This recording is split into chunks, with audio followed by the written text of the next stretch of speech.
So it's always an exciting thing when an anime movie is released, especially ones that have current animes that are ongoing. It's always such a pleasant thing because we don't often, us anime fans don't often get to go see anime movies in theaters. They always rerun that classic, Studio Ghibli stuff, but we don't always want to see that shit. We want to see some action, fighting, blood and gore, stuff that's current with some HD ass definition on the movie. And Mappa delivered. Jujutsu Kaisen came rolling with the punches with this movie that they just released. The way the movie started off, I feel like really set the tone for the whole movie. It's very reminiscent of the very first episode of Jujutsu Kaisen. They give a little backstory on Yuta before they actually get to his backstory, and they show him being bullied by 4 other high schoolers, which leads Rika to killing them in Yuta's defense, which, obviously puts a target on Yuta. Head honchos, they come down, and Gojo kind of recruits him into the school because he sees how he has potential. He knows that he is not a bad person. He's just an innocent kid who has probably gone through something traumatizing in his life to even get him in the position that he is in currently, which turns out to be true. You know what I'm saying? And in the beginning, it makes you feel like you're about to start on a brand new journey, while Yuta, he tells Gojo that he doesn't want to join, he doesn't want to go to the school or whatever, but Gojo's like, yo, you want to be lonely the rest of your life? My boy Yuta's like, nah, like, I'm not really rocking with that, so I'm gonna rock with you. Especially because Yuta was in this dark, sad place. Like, he's seen someone that he was engaged to. He was engaged to her at like the age of 6, and he sees her slaughter, smashed, discombobulated by a car, like, complete. And then he sees her turn into a curse, like, right before his eyes. Like, that is traumatizing. That's a crazy thing. You could see the bags under my boy's eyes, like, he's just going through it, because that's not an average thing that a kid at a young age goes through. He winds up meeting Maki, Panda, and Toge, and instantly, man, as soon as my boy steps in the room, he puts his foot down in the room, cursed energy going everywhere, because that's how strong Rika is. Instantly, they're all trying to kill him. They're all like, hey, why the hell he's in here? Is this a test? What I'm saying? And Gojo's like, nah, like, chill. Like, he winds up explaining to Yuta, who by the way, it was this kind of cool, chill as ice. Like, my man wasn't like, oh my god, they're trying to kill me. What I'm saying? He wasn't snapping on. He had his hands in his pocket, and he was just kind of staying still. But he could have been staying still, because he's like, man, if I move a muscle, they might try, they might take me out. Gojo explains to Yuta, like, the reason why he's there. But then they're all like, why are you just now explaining that to him? Like, we probably look crazy to him. Gojo tells him, like, hey, back away, because his curse is really, really defensive of him. And it's true, Rika is super defensive of him, because you gotta think, like, that's just pure love, that she sparked off of, what I'm saying? So, fast forward a little bit, Yuta and Maki, they go on their first mission where they gotta, rescue some kids, dead or alive, at this elementary school where this huge curse is at. And so this huge curse, they're walking into school, this huge curse pops up out of nowhere and swallows both of them whole. And Maki's obviously, she's in there, she's passing out, her legs cut, she's wounded. Yuta, he calls on Rika, and he's saying, hey, can you help me out real quick? She turns into this massive curse and just completely obliterates the curse that swallowed them whole. And she, like, playing in the blood and shit. She was going crazy. I ain't gonna cap. Like, at first I thought she was like gonna kind of lose control, but luckily she didn't. Yuta winds up saving Maki, and there's 2 kids that were also swallowed whole. He winds up saving them, and I think that's when Gojo really determined, like, yeah, I made a good choice. This dude is a good dude. Like, he put his life on the line to save 3 other people, and it was literally like his first week. What I'm saying?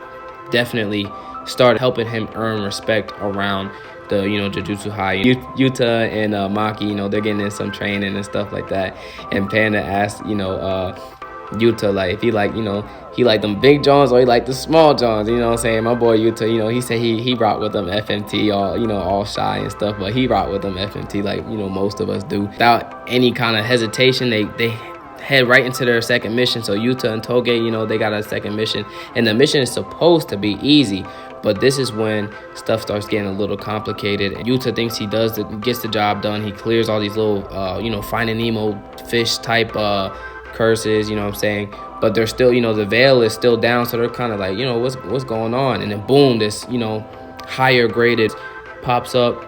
Toge tries to, attack him, but, only gets his arm, and his throat is kind of jacked up.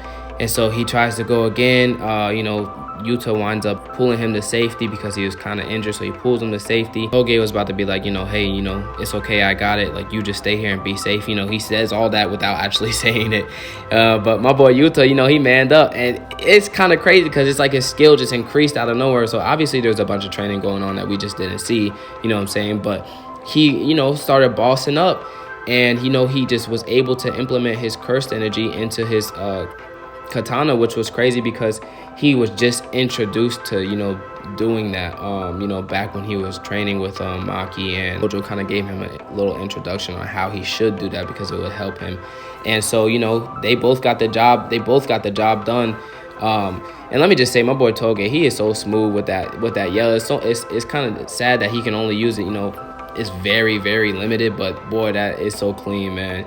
Like, that's a smooth as attack that he got. The one that's pulling all the strings is Geto Suguro. Like, my boy is up there, he like, damn, I was trying to see what homeboy is really capable of, stuff like that. Later on in the movie, he goes and he pops up in front of Yuta, Maki, and Panda, and he's talking to Yuta, trying to, like, on some Orochimaru shit. Like, the whole movie, he was reminding me of Orochimaru a lot because he was just after this power. He wanted this power. Now, Orochimaru was a little creepier. Not even a little creepier. He was very much creepier.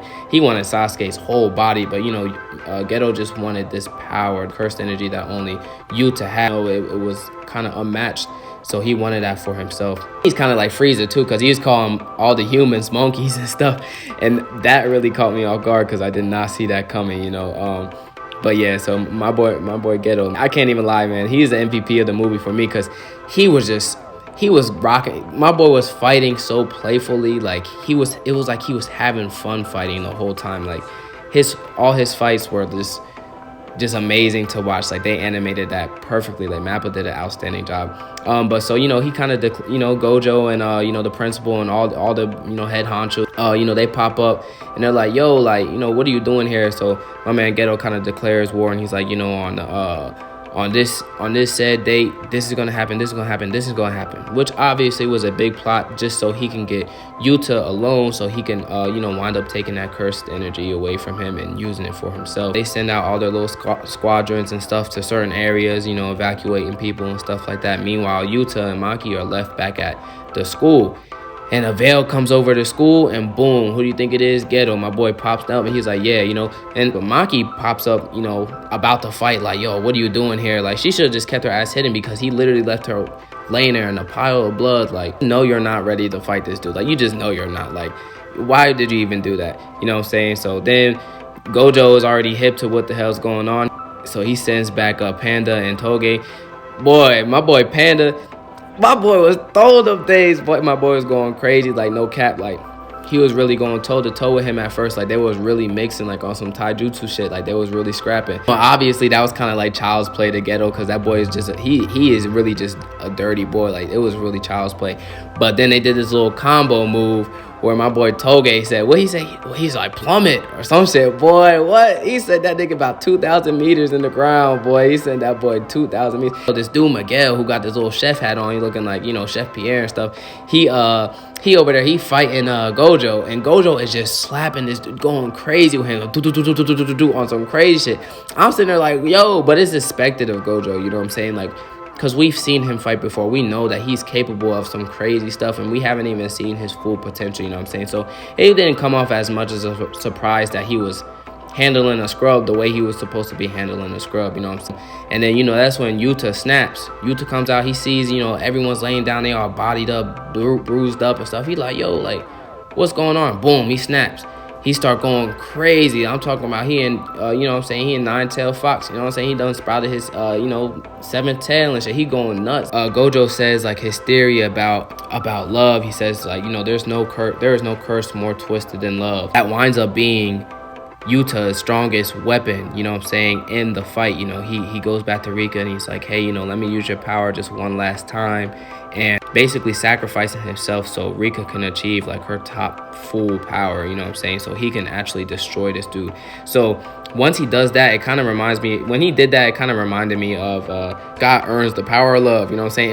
It was kind of reminiscent of that, except Yuta just decimates the whole, well, I guess Yuta and Rika, they decimate the whole, like, area. Like, at least, like, you know what I'm saying, a cool 1,000 meters of just everything just destroyed. Gojo, you know, talks to Geto, and he's like, kind of like, you know, why'd you do it? You know what I'm saying? It could have been different, yada, yada, yada. Then he whispers sweet nothings into his ear. Obviously, they muted that out for the audience, so we couldn't hear it, but I'm pretty sure he said, like, I love you or some shit like that. You know what I'm saying, how they be. And Geto laughs, and he's like, you know, you could at least say some curses to me or whatever. So then we shoot back to Yuta, and it winds up that Yuta winds up, you know, breaking the curse by actually sacrificing himself. And I guess that could be seen as just a true form, a true act of love, which actually winded up setting Rika free. I just thought that was a very good way to do it, because I was thinking that Yuta was finna just take a L and die, and then, you know, Rika was just finna be a curse, you know what I'm saying? But he actually winded up realizing that he was the one that placed the curse on her. Being so upset and hurt that she died, you know, he was just denying her death, like, no, like, this didn't happen, when that actually winded up preventing her from being able to pass on peacefully. And so, you know, my rating of 9 out of 10. I wish they would have showed more fighting, like, in the beginning, a little more action in the beginning. I could say they could do that. But other than that, the movie was outstanding. Definitely, you know, set a standard for future anime movies to come.